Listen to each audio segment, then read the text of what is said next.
गंगानगर से लुधियाना तक का सफर ऐसा ही था जैसे किसी ने लाहौर से फैसलाबाद जाना हो तो मुल्तान जाए और वहां से फैसलाबाद पहुंचे। अबोहर के बसों के अड्डे पर जैसे ही बस रुकी, मैंने दरवाजे पर नजरें दौड़ाईं। वहां दो सफेद कपड़ों में मलबूस इंडियन इंटेलिजेंस के आदमी हर उतरने वाले को इस तरह घूर घूर कर देख रहे थे जैसे उन्हें यकीन हो कि यही पाकिस्तान का जासूस है। मैंने दुल्ले के कान में सरगोशी की, हम अलग अलग उतरेंगे। वो मेरी बात का कोई जवाब दिए बगैर अगले दरवाजे की तरफ बढ़ गया। बस में खासा रश था जिसकी वजह से हर किसी को उतरने में दुश्वारी पेश आ रही थी। मैंने दुल्ले के उतरने का इंतजार किया। जब वो उतर गया तो मैं भी धक्कम पेल करता पिछले दरवाजे से नीचे उतर गया। नीचे उतरते वक्त मैंने जानबूझकर एक उधेड़ उम्र के सिख को कोहनी मारी थी। उसने मेरे पीछे उतरते ही मुझे फाड़ खाने वाली नजरों से घूरते हुए कहा, अंधा है क्या? मैंने भारतीय रस्म रिवाज के मुताबिक बड़ी आजिजी से कहा, क्षमा करना महाराज जी, और आगे बढ़ गया। मेरे इस अमल से कम से कम मैं उन दोनों शिकारी कुत्तों की नजरों का सामना करने से महफूज हो गया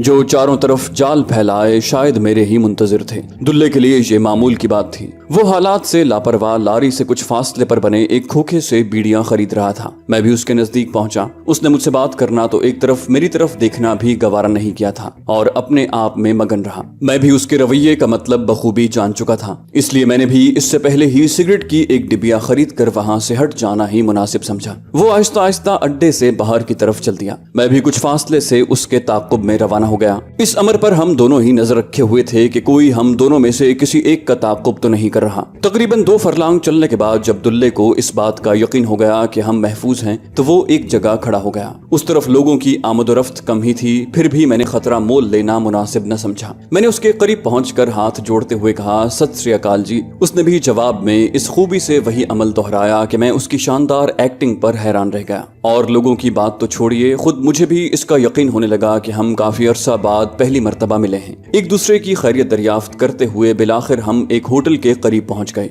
भारत में उमूमन 2 किस्म के होटल पाए जाते हैं, एक तो उन लोगों के लिए जो वेजिटेरियन यानी सब्जियां खाने वाले हैं और दूसरे उनके जो मीट खाने वाले हैं यानी नॉन वेजिटेरियन। मुसलमानों की गोश्त खोरी चूंकि मशहूर है, इसलिए हम लोग ऐसे होटल में जाने का रिस्क कम ही लिया करते हैं, खा वहाँ हलाल गोश्त ही क्यों ना फरोख्त हो रहा हो। मैंने सरसरी नजरों से जायजा लिया। होटल के बाहर लिखा था प्रेम विष्णु ढाबा। विष्णु वो लोग होते हैं जो अंडा गोश्त वगैरह नहीं खाते और ऐसे मामूली दर्जे के होटल उमूमन ढाबा कहलाते हैं। दुल्ले ने जानबूझकर उस जगह का इंतखाब किया था क्योंकि जहाँ उमूमन गरीब लोग ही खाना खाते हैं और ऐसे ढाबे ज्यादा मुश्तबा भी नहीं होते। प्रेम विष्णु ढाबे के एक कोने में रखी मेज पर बैठकर हमने आलू मटर का ऑर्डर दिया और जैसे ही एक मैले कुचैले कपड़ों वाला होटल का मुलाजिम जंगालू ताम चीनी की प्लेटों में खाना वहां रख कर गया, हम दोनों ही खाने पर टूट पड़े। रात भर के पैदल सफर और थकावट ने बुरा हाल कर दिया था। एक अजनबी मुल्क, अजनबी माहौल, कदम कदम पर गिरफ्तारी और मौत का खतरा। मैं अपनी हद तक तो यही कहूंगा, मैं अपने जहन और जिस्म की तमाम तर सलाहियतों को बुरुए कार ला रहा था। शायद यही वजह थी कि जैसे ही हमें जरा महफूज होने का एहसास हुआ, शदीद थकावट महसूस होने लगी। दुल्ले ने गुफ्तगू का आगाज किया, मैं आपसे अलग हो रहा हूँ, अल्लाह ताला आपका मिशन कामयाब करे। हम दोनों के मुंह से इकट्ठे ही निकला, आमीन। उसने एक मर्तबा फिर मुझे रास्तों की ऊंच नीच से आगाह किया, लारियों और ट्रेनों वगैरह में सफर के आदाब के मुतालिक आगाही दी और पंजाब के मुख्तलिफ इलाके के लोगों की आदात से आगाह किया। गो के इन बातों का मुझे पहले से इल्म था, फिर भी मैं बड़ी तवज्जो के साथ उसकी बातें ज़हन नशीन कर रहा था। उसने गुफ्तगू को समेटते हुए कहा, अच्छा दोस्त, फी अमानिल्लाह। दुल्ला वहीं रह गया। मैं बाहर निकल आया। हमारे अलग होने का यही तरीका सबसे बेहतर था। न उसे मेरी मंजिल का इल्म था, न मुझे उसके ठिकाने की खबर। अब मैं था और खुदा की साथ, मेरा अज़्म था और उसकी नजर करम। फिर ढाबे से बाहर कदम रखने से पहले ही मैं ज़हनी तौर पर आम हालात का मुकाबला करने के लिए बिल्कुल तैयार हो चुका था। सारी थकावट न जाने कहाँ गायब हो गई थी और मैं अपने आप को बिल्कुल चुस्त और होशियार महसूस कर रहा था। बसों का अड्डा यहाँ से ज्यादा दूर भी नहीं था, लेकिन मैंने साइकिल रिक्शे पर ही जाने को तरजीह दी। साइकिल रिक्शे से मैं अड्डे के बाहर ही उतर गया। मुझे लुधियाने जाना था। यहाँ से बराह रास्त लुधियाने को बसें जाती थीं, लेकिन मैंने उनके जरिए न जाने क्यों सफर करना मुनासिब न समझा। मैं मोगा जाने वाली बस पर सवार हो गया। अबोहर से मोगा जाने वाली बसों की कोई चेकिंग नहीं होती थी। मैं 2 सवारियों वाली सीट पर बैठ गया। जानबूझकर मैंने खिड़की वाली सीट खाली छोड़ दी थी। मेरा ख्याल था कि इस तरह वहां बैठने वाली सवारी ज्यादा तवज्जो बाहर के मनाजिर देखने पर सर्फ करेगी और मुझसे गुफ्तगू का मौका उसे कम ही मिलेगा। अभी मैं इस मरहले पर नहीं पहुंचा था कि भारतीय शहरियों से फ्री होकर गुफ्तगू करने लगूं, क्योंकि लाख तरबियत याफ्ता या होशियार चालाक होने के बावजूद मैं एक अजनबी था, एक पाकिस्तानी जासूस जिसने एक भारतीय शहरी का भेस बदल रखा था। दिल ही दिल में मैं दुआ कर रहा था कि खुदाया यहाँ कोई मेरे मतलब की सवारी ही बैठे। मेरी दुआ कबूल हुई और मैंने एक सिख नौजवान को देखा जिसकी उम्र बमुश्किल 17-18 साल थी और शक्ल से ही अक्ल से कोरा दिखाई दे रहा था। वो खिड़की के करीब खाली जगह देखकर वहीं आ बैठा। उसके बैठने के चंद मिनट बाद ही लारी चलती। मैंने खुद ही गुफ्तगू का आगाज किया, कहाँ जाओगे भाई? उसने मेरी बजाय दाएं हाथ वाली सीट पर बैठी लड़की पर नजरें जमाते हुए जवाब दिया, मोगे। मैंने कहा, यार जाना तो मुझे भी वहीं है, मैं पहली मर्तबा जा रहा हूँ, क्या तुम वहीं के रहने वाले हो? वो बोला, हाँ। उसने अभी तक मेरी तरफ देखने की जहमत गवारा नहीं की थी। फिर न जाने कैसे उसे इस बात का एहसास हो गया कि औरत का खावत उसके साथ न सिर्फ मौजूद है बल्कि टिकटिकी बांधे उसकी तरफ खा जाने वाली नजरों से देख भी रहा है। अब वो मेरी तरफ मुतवज्जे हुआ, कहाँ जाएंगे आप? मैंने कहा, रीगल सिनेमा। वो बोला, मैं बता दूंगा आपको, मेरे घर के नजदीक ही है। मैंने कहा, दरअसल मेरे चचाजाद वहाँ मशीन ऑपरेटर हैं, उसी से मिलने जा रहा हूँ। मैंने अपनी दानिस्त में उसकी कमजोर रग पर हाथ रखा क्योंकि यहाँ की ग्लैमर से भरपूर फजा देखकर मैंने यहाँ के नौजवानों के जज्बात का बखूबी अंदाजा लगा लिया था। उसने पूछा, कहाँ रहते हैं आप? सिनेमा के हवाले से गुफ्तगू के जवाब में उसकी दिलचस्पी ने मुझे यकीन दिला दिया था कि तीर निशाने पर लगा है। मैंने कहा, मैं तो गंगानगर रहता हूँ, वो लुधियाने रहता है। सिख नौजवान बोला, मैं आपको उनके पास ले चलूंगा।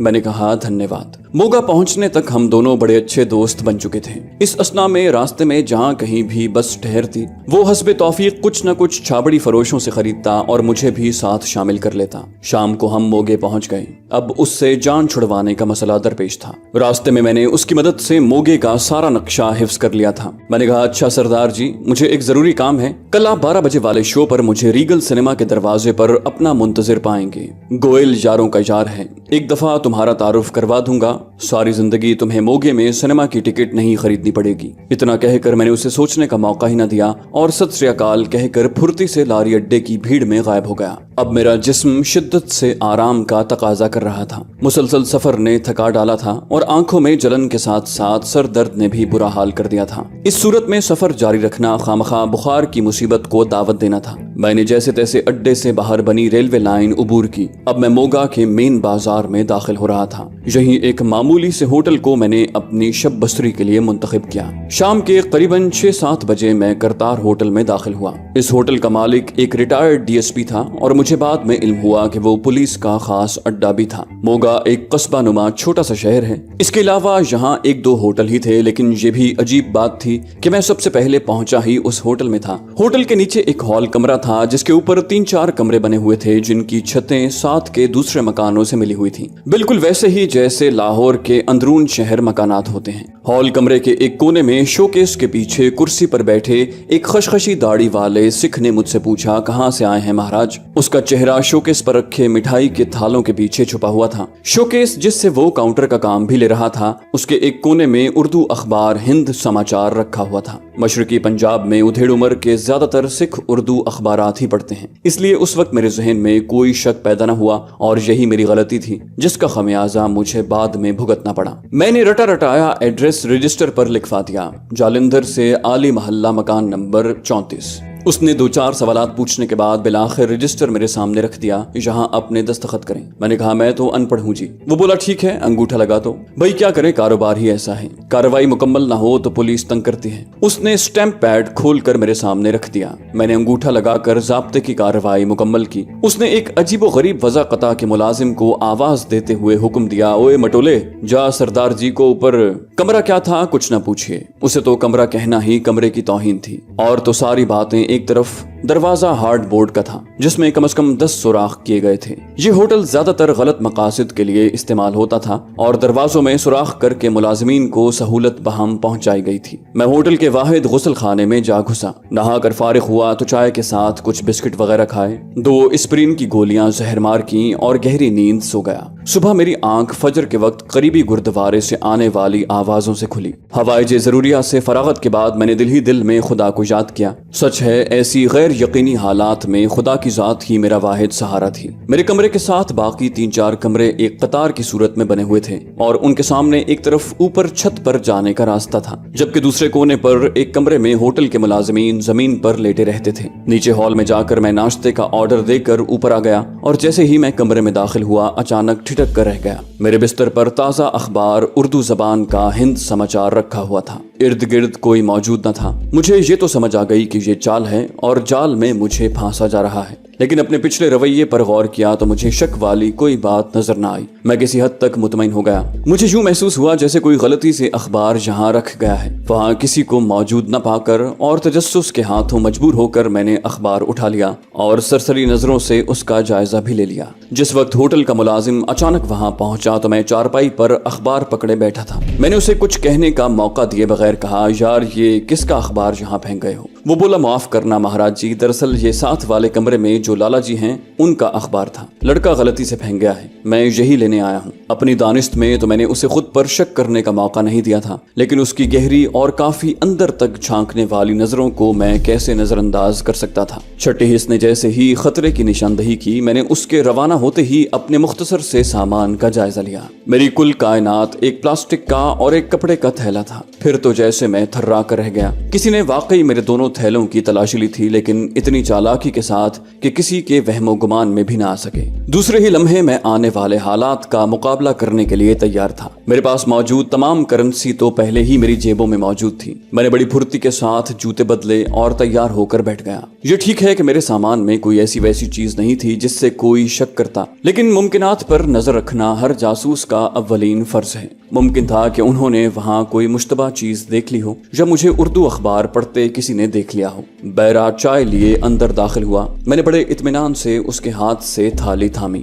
یار ذرا یہ سگریٹ تو لانا، یہ کہتے ہوئے میں نے اپنی جیب میں ہاتھ ڈالا اور 2 روپے کا ایک نوٹ نکال کر اس کی طرف بڑھایا۔ جیسے ہی وہ نوٹ لینے آگے کو جھکا، ایک ہی وقت میں میرے دائیں ہاتھ کی زوردار ضرب اس کی کنپٹی پر اور گھٹنا اس کے جسم کے نازک ترین حصے پر لگا۔ میں نے کچھ زیادہ ہی سخت ہاتھ لگا دیا تھا، کیونکہ وہ کسی سلو موشن فلم کی طرح بغیر منہ سے آواز نکالے میرے بستر پر آن گرا۔ میں نے اس کی ٹانگیں بھی اٹھا کر اوپر کر دیں اور وہ بدبودار کمبل جس نے ساری رات میرا خون چوسا تھا اس کو اوڑا دیا۔ دوسرے ہی لمحے میں بڑی پھرتی سے لیکن بغیر آواز پیدا کیے ہوٹل کی سیڑھیوں سے نیچے اتر رہا تھا۔ سیڑھیوں کے خاتمے پر ایک طرف ہال کمرہ تھا جس کے سیڑھیوں سے منسلک حصے کے باہر پوریاں تلی جا رہی تھیں اور شاید سارا موگا وہیں سے پوریاں خریدنے اور کھانے چلا آیا تھا۔ ایسے رش اور افراتفری کے عالم میں کسی کی نظر مجھ پر نہ پڑی اور میں خاموشی سے ایک طرف کھسک گیا۔ بازار کھل رہا تھا اور لوگوں کی آمد و رفت بھی اچھی خاصی شروع ہو چکی تھی۔ ابھی میں بمشکل 15 گز بھی نہ چل پایا تھا جب میں نے پولیس کی ایک تیز رفتار جیپ کو،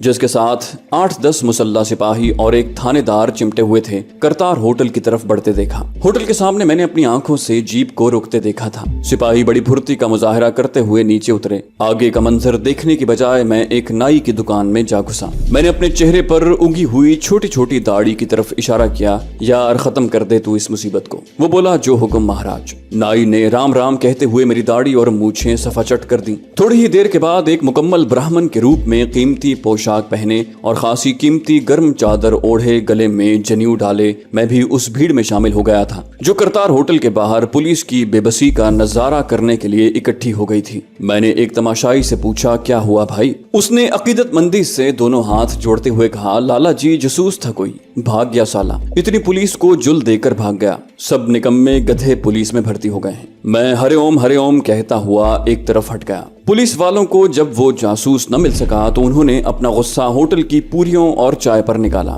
جب میں وہاں پہنچا تو وہ لوگ ناشتے سے فارغ ہو کر اس بیرے کو دھکے مارتے ہوئے جیپ کی طرف لا رہے تھے جسے میں استراحت فرمانے کے لیے اپنے بستر پر چھوڑایا تھا۔ میرے لاری اڈے پر پہنچنے سے پہلے ہی میرے فرار کے افسانے اور کارنامے وہاں زبان زدے خاص و عام تھے۔ پاکستانی گھس بیٹھیے اور کمانڈو کی موگا میں موجودگی نے کئی بھارتیوں کے چہروں سے لہو نچوڑ توڑ لیا تھا۔ ہر شخص سہما سہما اور خوفزدہ دکھائی دے رہا تھا۔ اڈے پر بھارتی پولیس کے مسلح سپاہی گشت کر رہے تھے، جیسے انہیں اس بات کا یقین تھا کہ ابھی وہ جاسوس واپس آ کر ان کی خدمت میں اپنے آپ کو پیش کر دے گا یا پھر وہ اسے گرفتار کر کے رہیں گے۔ بس کا ٹکٹ خریدنے سے بس میں سوار ہونے تک ہر جگہ اس موضوع پر گفتگو سے واسطہ پڑا۔ میں دل ہی دل میں ان کی خوفزدگی سے لطف اندوز ہوتا رہا، لیکن امکانات کو میں نے نظر انداز نہ کیا۔ موگے سے میں لدھیانہ جانے والی بس پر سوار ہو گیا۔ لدھیانے تک اسی ایک بات کا تذکرہ ہوتا رہا۔ میں بھی بڑے جوش و خروش کے ساتھ اس میں حصہ لیتا رہا۔ شام کے وقت بس لدھیانہ پہنچی۔ میں لاری اڈے جانے کی بجائے، جو کہ ماڈل ٹاؤن کے نزدیک بنا ہوا ہے،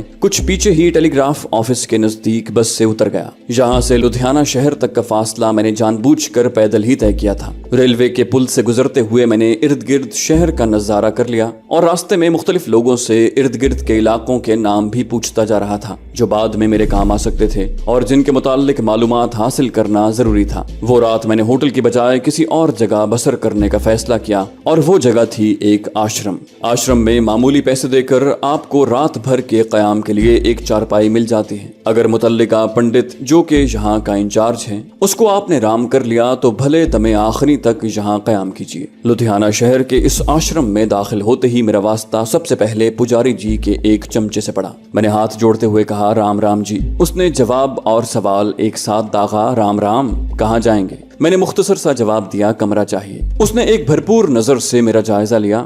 گو اس وقت میرا حلیہ کافی تبدیل ہو چکا تھا، یعنی قیمتی گرم چادر کی جگہ ایک عام جرسی نے لے لی تھی اور معمولی سا مفلر کانوں کے گرد لپٹا ہوا تھا، لیکن اب بھی میں اچھا بھلا برہمن نظر آ رہا تھا۔ وہ بولا، مہاراج جی جگہ تو نہیں ہے، دراصل ماتا وشنو کا میلہ شروع ہونے والا ہے، اس لیے لدھیانے میں ارد گرد کے دیہاتوں سے کافی لوگ آ رہے ہیں، البتہ کوشش کر کے ایک کمرہ خالی کروایا جا سکتا ہے اگر آپ۔ میں نے اس کا ادھورا فکرہ مکمل کر دیا، تم فکر نہ کرو، میں پجاری کی خدمت کر دوں گا۔ میں تو خود ہی چاہتا ہوں کہ وہ مجھ سے کچھ طلب کریں۔ ایسے ایک طرح سے تحفظ کا احساس رہتا تھا، اور سامان کے علاوہ اس شخص کا بھی خاص خیال رکھا جاتا تھا۔ ایک دیوار میں بنی ہوئی مختلف الماریوں میں سے ایک میں سامان رکھ کر، جو ایک کپڑے کے تھیلے اور اس میں ضروریات زندگی کی کچھ چیزوں پر مشتمل تھا، میں نے تالا لگا دیا اور باہر نکل آیا۔ رات تک میں نے جی بھر کے آوارہ گردی کی۔ میں چاہتا تھا کہ جس شہر میں قیام کر رہا ہوں، اس کے گلی محلوں سے، اس کے مکینوں سے، عمارات سے اور وہاں موجود تفریحی مقامات سے آگاہی حاصل کر لوں۔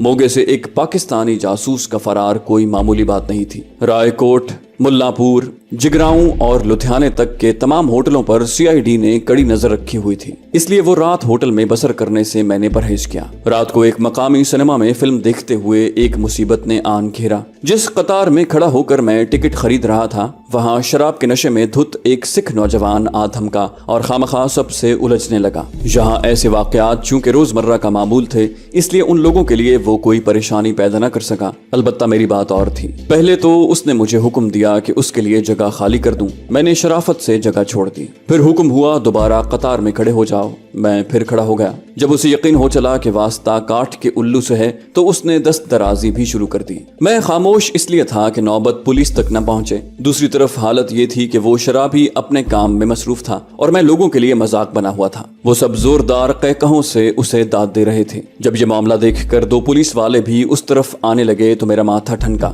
میں قطار سے باہر نکل گیا تاکہ چپ چاپ کھسک جاؤں، لیکن اس نے مجھے گریبان پکڑ کر اپنی طرف کھینچا۔ پولیس کے سپاہی قریب آ گئے تھے۔ یہ صورتحال دیکھ کر میں نے بادل ناخواستہ اس کو دو ہاتھ جما دیے۔ وہ لڑکھڑاتا ہوا قریبی دیوار سے ٹکرایا اور لوگوں کے قہقہوں کی آواز اور بلند ہو گئی۔ مجھے داد ملنے لگی۔ واہ لالا جی مہاراج، کمال کر دیا! کیونکہ کسی ہندو کے ہاتھوں کسی سکھ کا لدھیانہ میں پٹ جانا یقیناً معجزہ ہی تھا۔ سپاہی بھی وہاں آدھم کے، کیا بات ہے، کیا ہوا؟ وہ 5-10 روپے کا چانس کیوں چھوڑتے؟ ان میں سے ایک نے تو اس شرابی سکھ کو بازو سے پکڑ لیا، چلو تھانے، جبکہ دوسرے نے میرا بازو تھام لیا۔ میں نے وہاں مزاحمت کرنا مناسب نہ سمجھا، کیونکہ اتنے بھرے مجمع سے بھاگنے کا موقع کم ہی ملتا۔ میں چپ چاپ ان کے ساتھ سنیما سے باہر کی طرف چل دیا۔ ہم لوگ سنیما سے اب کوئی 15-20 گز دور ایک سڑک پر آ گئے تھے جس سے ملحقہ آبادی نظر آ رہی تھی۔ اس اثنا میں دوسرے سپاہی نے اس سکھ سے اپنی دہاڑی کھری کر لی تھی، جبکہ میرے والا کچھ زیادہ ہی نیک دکھائی دے رہا تھا۔ میں نے 10 کا ایک نوٹ اسے تھماتے ہوئے کہا، چھوڑیے مہاراج جی، ہم کوئی لڑنے جھگڑنے والے لوگ نہیں ہیں، یہ تو خامخواہ مجھ سے لڑائی مول لے رہا تھا۔ اس نے مجھے آنکھیں دکھاتے ہوئے کہا، اوئے رشوت دیتا ہے برہمن کی اولاد، تھوڑی دیر بعد ہم تھانے میں ہوں گے۔ बेहतर यही है कि यहाँ ही मामला साफ कर लिया जाए। मैं सोचने लगा, यहाँ आमदोरफ्त न होने के बराबर है और उसके अलावा करीब गली मोहल्लों में भी गायब हुआ जा सकता था। मैंने जानबूझकर अपनी रफ्तार खासी कम कर दी थी। दूसरा सिपाही अब हमसे 8-10 गज आगे बढ़ गया था। तुम्हारी मर्जी कहते हुए मैंने तेजी से पलटा खाया और मेरे बाएं हाथ की कोहनी इस तेजी के साथ उसकी पसलियों में लगी कि उसने तड़प कर मेरा दायां हाथ छोड़ दिया। इससे पहले कि वो संभल सके, मेरे दूसरे बाजू ने भी यही अमल दोहराया। उसके साथ ही मेरी उसकी कनपटी पर लगने वाली जोरदार लात ने उसे जमीन चाटने पर मजबूर कर दिया। अजियत के मारे उसके हलक से ऊंची आवाज भी नहीं निकल रही थी। जब तक उसका साथी उसकी तरफ मुतवज्जे होता, मैं उनकी नजरों से ओझल होकर करीबी मोहल्ले में अंधाधुंध भाग रहा था। शाम के करीबन 7 बजने को थे और अच्छा खासा अंधेरा हो चुका था। करीबी मोहल्ले में घुसते ही मैंने अपनी रफ्तार कम कर दी। मैं तेजी से चलता हुआ दूसरी तरफ बनी सड़क पर पहुंच गया, जहां से एक साइकिल रिक्शे में बैठकर चौड़ा बाजार आ गया। ये बाजार हमारी लाहौर की अनारकली और कराची की ज़ेबुन्निसा स्ट्रीट जैसा था। रेडीमेड कपड़ों की एक दुकान से जब मैं थोड़ी देर के बाद बाहर निकला तो एक मुअज़्ज़ज़ और पढ़े लिखे हिंदू की तरह मैंने सूट पहन रखा था। हाथ में ब्रीफकेस पकड़ा हुआ था। आश्रम में सिवाय एक कपड़े के थैले के जिसमें एक मैले कुचैले कपड़ों का जोड़ा रखा था, इसके अलावा और था ही क्या। अपनी चादर मैं साथ ही ले आया था। थोड़ी देर तक बाजार में मटर गश्त करने के बाद कुछ और चीजें भी मेरे ब्रीफकेस में मुंतकिल हो चुकी थीं और अब मेरे कदम एक ऐसे होटल की तरफ उठ रहे थे जहां उमूमन शुरफा का कयाम होता है और ऐसे होटलों पर पुलिस शक करने की जुर्रत कम ही करती है। तो दोस्तों, ये थी हमारी आज की एपिसोड। उम्मीद करते हैं आपको हमारी कहानी पसंद आई होगी। जाने से पहले इस वीडियो को लाइक कीजिए और शेयर करना मत भूलिए। कमेंट करके हमें बताइए कि आपको हमारी वीडियो कैसी लगी और अगर अभी तक आपने इस चैनल को सब्सक्राइब नहीं किया तो इसे सब्सक्राइब कीजिए और बेल आइकन दबाकर ऑल नोटिफिकेशंस ऑन कर लीजिए।